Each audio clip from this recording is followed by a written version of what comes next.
Wah, ditinggalin lu. Kita mau ke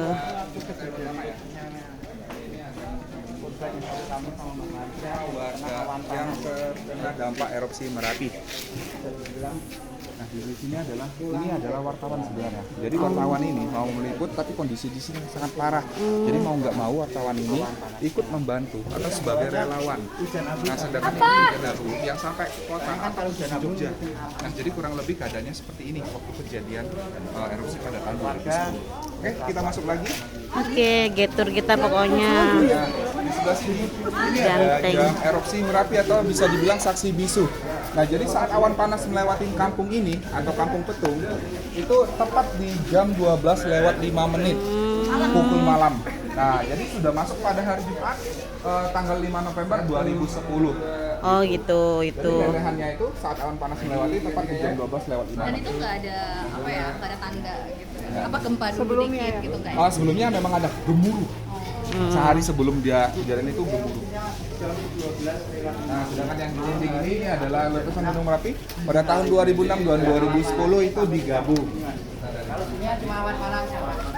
Nah, ini ada perabot rumah tangga yang terkena awan panas, ada bola garpu, sendok, kalkulator. Oh, kalkulator zaman.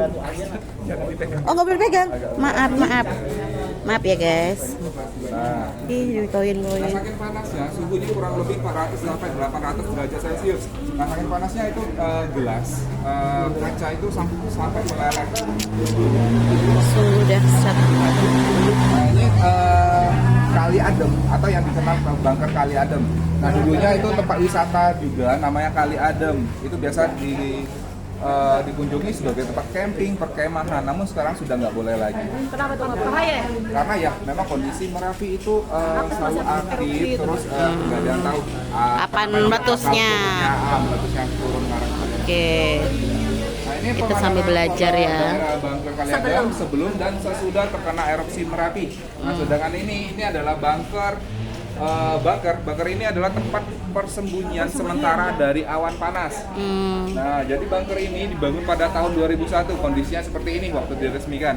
Nah, pada tahun 2005 kondisinya itu seperti ini. Terus pada tahun 2006 bunker ini Gunung Merapi meletus, itu menewaskan 2 relawan di dalam bunker. Nah, jasadnya itu ditemukan satu di depan bunker bagian pintu bagian dalam, satunya lagi di dalam bak mandi gitu. Jadi bunker ini hanya mampu dilewatin sama awan panas, bukan material panas atau lava yang kita kenal. Nah, ternyata pada tahun 2006 itu lahar panas juga ngikutin melewati bunker. Sedangkan sebenarnya bunker ini sudah diukur sama ahli geologi. Lahar panas gak bakal lewati karena di samping sini sebelah kanan ini itu ada jalur utamanya lahar panas gitu. Mungkin dia terlalu banyak jadi menguap ke sini. Betul. Iya, betul. Nah, jadi 2 kali dia ketimbun tahun 2006 dan 2010. Nah, 2010 bunker ini sudah nggak difungsin lagi, jadi pintunya dibiarin terbuka. Jadi lahar panas itu masuk ke dalam bunker. Nah, di dalam bunker itu sengaja disisain kayak material-material panas seperti pasir, batu itu jadi kayak bongkar batu gede. Itu sebagai kayak bukti atau sebagai tujuan objek wisata. Nah, ini adalah proses evakuasian. Jadi bunker itu dari sini itu ketimbun rata. Ya. Pertama ini adalah proses evakuasi. Nah, sedangkan ini dusun Kali Adem itu di dekat bunker Kali Adem. Nah, ini sama namanya dusun Kali Adem. Itu sebelumnya ada perkampungan di sana, namun sekarang sudah nggak ada lagi. Oke, kita bergeser lagi sebelah sini.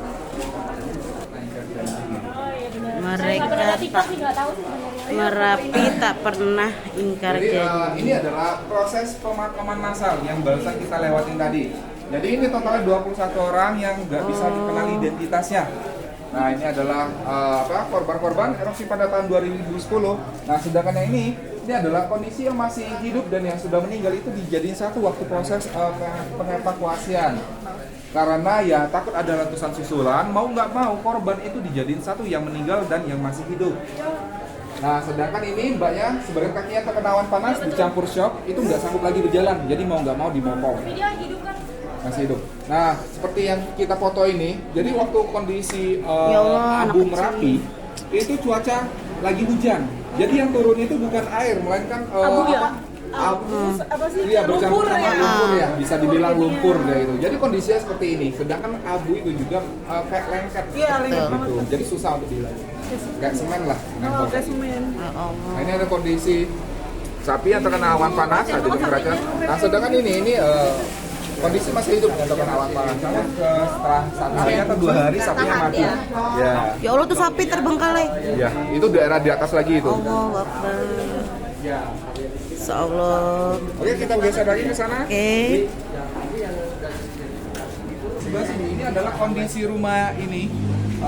Itu setelah erupsi. Jadi dia menggambarin kurang lebih 3 bulan atau 6 bulan setelah terkena erupsi Merapi. Jadi keadaannya rumah ini sebelumnya seperti ini sebelum dibangun museum. Nah, sedangkan ini ada kondisi sama 3 bulan atau 6 bulan setelah erupsi Merapi. Dan yang baju oranye ini adalah pemilik rumahnya, nama Pak Setianto. Dan untuk keluarga sama penduduk sini semuanya selamat. Karena memang sebelum Udah diselamatkan. sebelum erupsi itu memang sudah perintah untuk dievakuasi. Oke. Yang baju kuning yang punya rumahnya kita Warna sekarang. Rijan tuh di atas Di yang atas depan itu lagi. awal itu. Rumah Bapak Trianto setelah erupsi. Ke rumah yang kedua nih.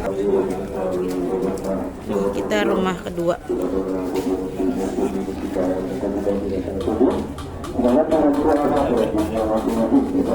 Rumah yang kedua. Kalau di Solo ini beberapa rumah tangga atau barang-barang lama yang ada lewat panas. Jadi rumah yang kedua ini adalah rumah Pak Kimin. Nah, Pak Kimin ini orang tua dari Pak Setianto rumah yang pertama tadi. Jadi masih satu keluarga. Nah, dan juga Pak Kimin ini dulunya sebagai raja Sangkatari. Ini ada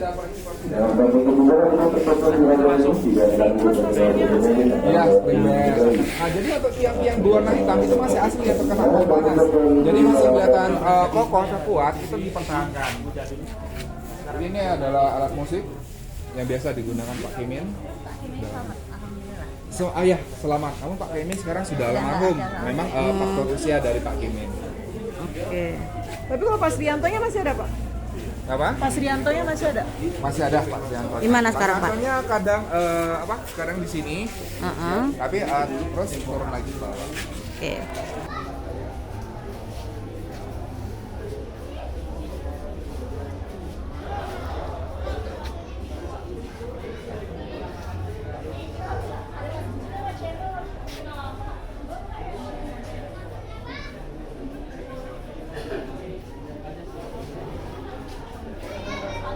Tempat tidur. Karena awan panas yang berbentuk wajah manusia. Ada yang tampak dari depan, dari samping ada juga seperti tokoh pewayangan seperti tokoh Semarang dan wajahnya Petrus. Nah, sedangkan yang di lapas Allah dan Muhammad dan Mbak itu sebelum kejadian tahun 2006 diambilnya. Nah, kalau batu yang bentuk wajah itu namanya batu alien. Alien dari yang kata tadi alihan kita ya. terus ini apa? Alihan. Alihan tuh pengalihan gitu. Pengalihan ya. Itu pengalihan dari luapan Kali Gendol atau luapan letusan di Gunung Merapi. Si batu itu tadinya nggak ada di situ. Bapak Ibu yang dari subscribe langsung bisa naik ke atas. Nah, ini ada Kita masuk ke museumnya. jadi ini rumah yang pertama tadi, ini rumah yang tinggi sekarang. Kurang lebih gambarannya seperti ini sebelum terkena awan panas. Berarti kita kurang lebih berada di sekitar sini ya.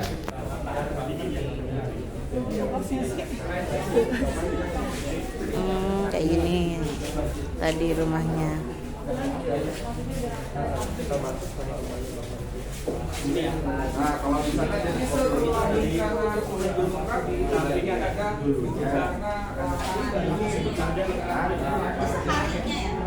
setelahnya. Jadi ya kayak batu-batu pasir nabrak rumah itu sebagian hancur, apalagi jembatan. Nah, ini adalah jembatan Kali Kuning yang barusan kita lewatin tadi. Oh ya. Jadi, Ini dingin nanti yang terakhir ya. Dingin, memang dari Merapi, dari pegunungan terus diguirin hujan juga, jadi meluap. Dari gunung meletus itu berapa lama? Langsung hujan lahar. Berapa ya? Kurang lebih 6 bulanan.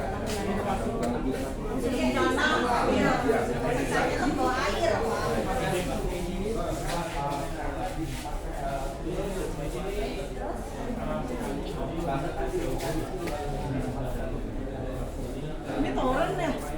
Iya. Sampai meleleh begitu seperti hatiku kena panas. Nah, jadi sebelum kejadian itu di sini diadakan kayak sanggar tari. Tadinya. Iya. Itu kan Wah. tanggal berapa ada tadi? Di sini nih. Iya. Nah, itu tanggal 20 April. 2010. Sedangkan kejadiannya kan November. Iya, berapa bulan?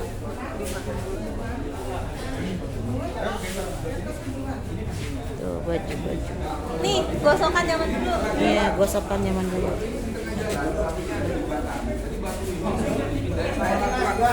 Nggak bisa bergeser sama sekali. Bahkan katanya yang operatornya itu sempat meninggal di belakangnya Martalus karena orang sini batu ini nunggu temannya yang di atas. Tapi itu jatuh gitu. Jatuh jadi tengah jalan. Jadi sekarang kondisinya itu jalan diperlebar. Jadi batu ini di tengah-tengah. Tapi batunya masih ada berarti? Masih ada sampai sekarang. Itu daerah Sangkringan. Dia berarti lompat gitu ya? Si batu itu lompat. Gelinding bukan lompat. Kok bahasamu lompat emang punya kaki. Ini timbangan. Nih timbangan badan gue. Ini adalah rumah sementara yang disediakan sama pemerintah. Gitu. Jadi masih terbuat dari bambu dan kayak anyaman-anyaman. Nah, sedangkan yang sebelah kanannya ini rumah yang sudah dibagusin sama untuk para pengungsi. Lebih permanen lah ya. Lebih permanen. Sampai sekarang tetap dihuni dan ditinggali. Itu Pak Surip. Mbak Surep, Mbak Marijan kali. Mbak Surip apa? Salah. Nah, nyanyi Mbak Surep kita gendong kemana-mana. Mungkin Mbak Marijan. Iya, Nah, yang di Jal. bawah ini adalah putra ketiga dari Mbak Marijan, namanya Pak Arsi. Itu yang nerusin sekarang dia? Ya, nerusin sekarang. Itu sama, ditunjuk langsung juga dari Keraton Yogyakarta. Sebelumnya, sebelum dari Mbak Marjan itu adalah orang tua dari Mbak Marjan, memang dari keturunan. Ini gasnya kayak orang meledak ya, Pak, Mas? Gasnya, wah, gas. Nah, ini adalah rumah Mbak Marijan. Ini rumah Mbak Marijan. Nah, jadi itu di atas lagi. Kaos ini kurang lebih 7,7 km dari puncak Merapi. Kita kondisi sekarang. Nah, kalau tempat Mbak Marijan itu 4,7 km dari puncaknya.